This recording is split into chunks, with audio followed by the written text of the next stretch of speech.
12 साल हो गए डायरेक्ट सेलिंग इंडस्ट्री में। 12 साल से डायरेक्ट सेलिंग इंडस्ट्री के अंदर काम कर रहा हूं दोस्त। डेस्टिनी क्रैकर का फाउंडर मेंबर हूं। और आज आप जिस ग्रेट कंसेप्ट को सुनने के लिए आए हैं, देख रहे हैं 40 मिनट। बहुत बढ़िया भाई, बहुत बहुत बधाइयां।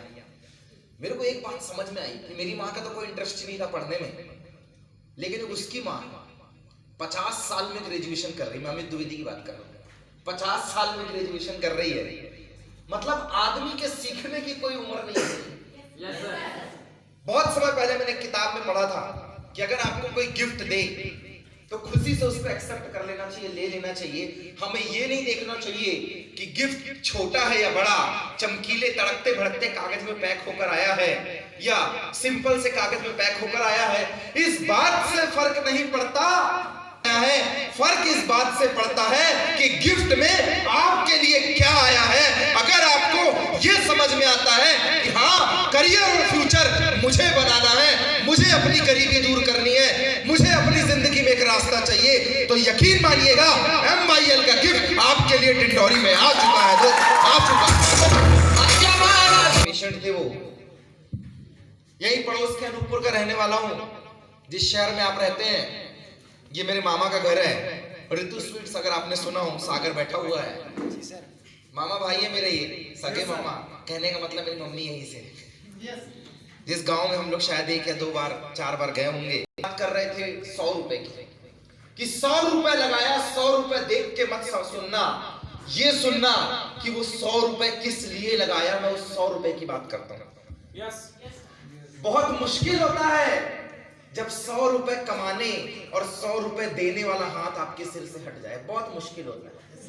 इस बात को वो समझ सकता है जो या तो खुद कमा रहा है, या तो वो समझ सकता है जिसको 100 रुपए कमाने वाला हाथ सिर से हट गया है। बचपन में ही हाथ हट गया था। अपने आप को मैंने दुकानदारी में पाया है। दुकान में रहता था, जैसे अजय सर बता रहे थे, होटल चाय पानी की दुकान। इनसे पहले मेरी दुकान थी जहां मैं रहता था। सुबह उठ के दुकानदारी करना, क्योंकि जब आपके पास पैसे नहीं होते हैं दैनिक क्रियाओं को करने के लिए, जिंदगी चलाने के लिए, तो मजबूरी में आपको हर वो काम करना पड़ता है जहां से पैसे आते हैं। यस, आई डिड, मैंने किया। Yes sir. घर के बगल में एक छोटी सी बाड़ी थी जहां सब्जी भाजी लगा लेते थे। शायद 12वीं तक मुझे जो अच्छे से याद है, 17-18 साल तक वही छोटी सी बाड़ी में काम करना, खाने जितना सब्जी निकाल लेना, साल में एक बार मुनगे का इंतजार करना और उसको सब्जी बेचने जाना, दुकान में काम करना, और जो पैसे निकल जाए उसी से अपनी फीस जमा कर लेना। और सर्वोदय विद्या मंदिर का मैं स्टूडेंट था, एक प्राइवेट स्कूल। बाद में मैंने गवर्नमेंट एक्सीलेंस स्कूल से 11th-12th अनूपपुर से किया। कहते हैं जब भगवान आपसे एक चीज छीनता है तो दूसरी चीज भर के देता है। समय से पहले पापा गुजर गए थे मेरे। 5 साल बाद बड़ी मम्मी एक्सपायर हो गई, कुछ समय बाद दीदी एक्सपायर हो गई। घर में किसी ना किसी का आना जाना लगा हुआ था। अक्सर कोई ना कोई जा रहा था। मुझे लग रहा था ये विलक्षण बात मेरे लिए है, ये समय का घात मेरे लिए ही है। उस वक्त मेरी जिंदगी में एक नया सवेरा के लिए, नए आयाम के लिए, कुछ बेहतर करने के लिए, कैटरिंग की दुनिया में हमारा एक अच्छा काम है। अनूपपुर में बहुत बड़ा नाम है कैटरिंग करने की दुनिया में। उसमें जोर लगा, बाहर जाने का मौका मिला। घर वालों ने समझाया कि अनूपपुर में कुछ नहीं रखा, बाहर जाओ। तो 1 साल मैंने इंदौर में स्टडी की। मैं एग्जाम की तैयारी कर रहा था, IIT JEE की मैंने तैयारी की, लेकिन सिलेक्शन नहीं हुई। काफी सारे मैंने कंपटीशन एग्जाम दिए, किसी में वेटिंग में नाम आया, किसी में काउंसलिंग नहीं पहुंच पाया, कहीं का फीस ही नहीं था मेरे पास। क्योंकि बाप बड़ा ना भैया, और सबसे बड़ा गांधी जी वाला रुपया।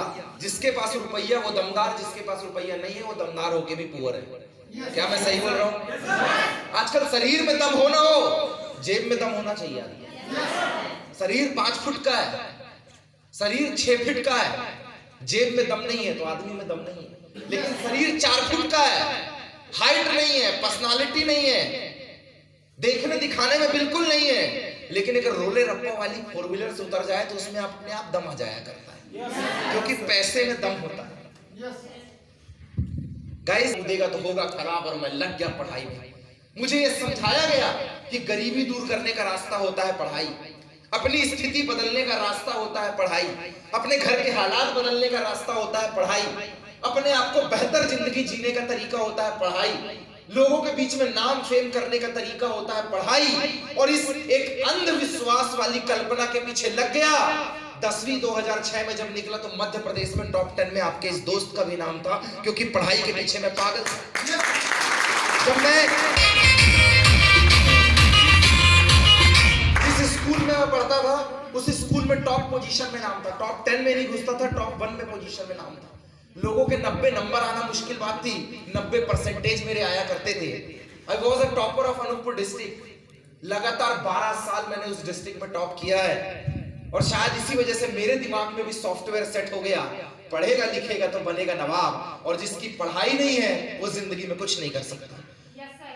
और इस एक उम्मीद की वजह से मैं गया इंदौर, और वहां मुझे मिले एक से एक दिग्गज, सब पढ़ने वाले आए वहां पे, और वहां अपन हो गए पीछे, सब एक से बढ़कर एक।